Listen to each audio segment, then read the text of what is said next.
talk about the cultural immersion across the bridge, and I, like I said, don't have that kind of a bio. But Barbara did ask me to speak on why I decided to get involved in this when she had asked me if I wanted to get involved in this. And that's what I'm going to tell you today. I don't know if many of you have gone to one of those workshops ever that you tend to come around in January, like what's your word of the year, right? Those are kind of trendy. What's your word of the year? Well, I went to my first one last year about this time in January and did a little workshop, and I really didn't know what my word was going to be. But prior to that, in November of 2018, I had what I thought was a heart attack. It wasn't, thank goodness, but it was a panic anxiety attack. And I thought, wow, what was that all about?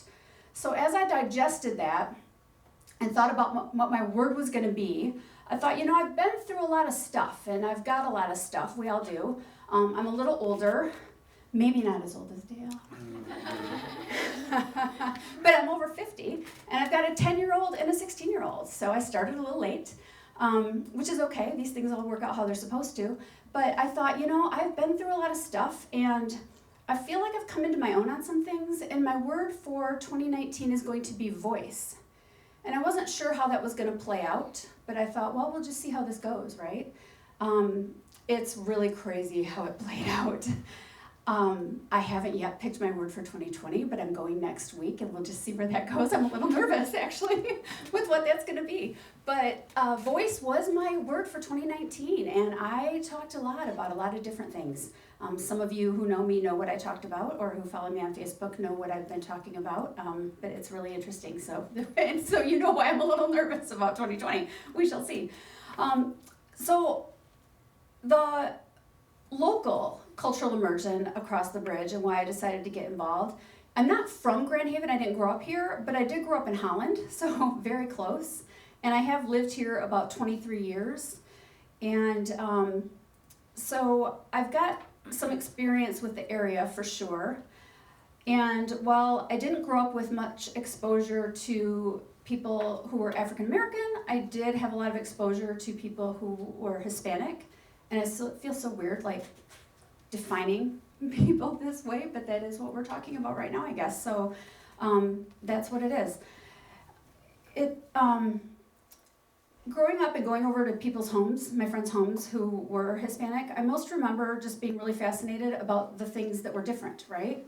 So things that were different would be like even just the smells when you walk in the door from maybe different foods being cooked, different decorating, you know, with maybe some different cultural things on the walls, different religion maybe, Catholic, a lot of Hispanics are Catholic. Now I did grow up Catholic, which actually was really weird in Holland because they're very Christian Reformed.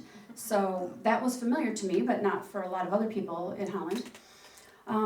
So a lot of times when things are different, we fear those things, right? We're kind of afraid of them because they make us maybe nervous and uncomfortable because it's not really known to us. And that's when people start to joke or start to, you know, try to make yourself feel comfortable.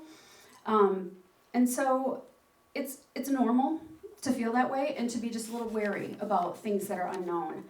Now, I'm really fortunate in that my own childhood was actually pretty idyllic. I mean, it was great. I had an amazing childhood. We moved to Holland when I was really little in like 1969. My dad was a history professor at Hope College. He accepted a job there. And so I grew up exposed to the kids that's when Hope College was really growing. I mean, they hired a lot of young professors.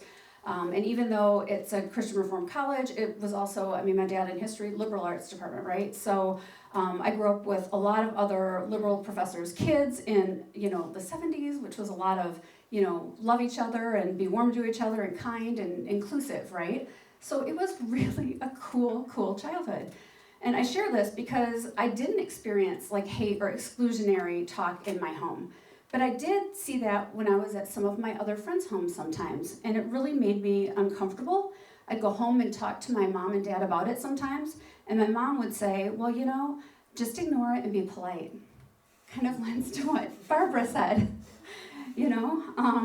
just ignore it and be polite, right? Don't make waves.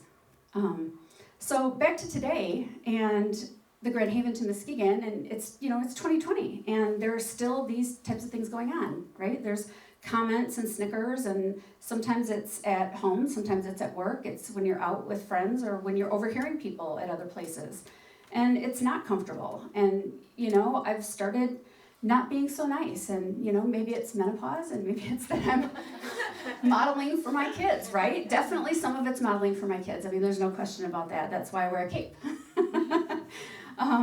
So I do call people out, and we teach our kids to call people out, especially when it's in our home and at our work. We say, I'm sorry, I don't like the tone of this conversation, and if it doesn't change, we leave, and that's just what you have to do. So whether it's on a school bus or whether it's with friends, I know my daughter, who's 10, as I mentioned, said something to a friend on a school bus recently, and the girl got mad and told her she was really fat and needed to go to a gym. And she said, I think you just need to shut up, when it was said and done. And the bus driver had overheard and was listening a little bit, just waiting for things, right? Because he'd heard the whole exchange. And when she got off the bus, he said, hang on a second, Joy. And she waited a minute, and the kids got off, and he said, way to go. He said, you said what needed to be said, and I'm proud of you. He said, I want you to know I was listening just to make sure, and you did a good thing.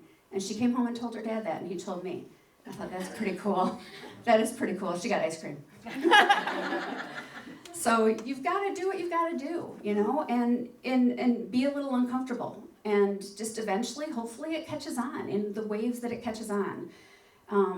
We live and work in Grand Haven. We enjoy all of West Michigan. We especially enjoy Muskegon, and because it's so close, right? There's so much going on and so much fun to be had, and we enjoy it with all the people who we meet and the friends we have and the friends that we're going to have. So we just need to make that bridge be more communication and less of a divide, and that's why I'm here and involved. So thanks. Thank you.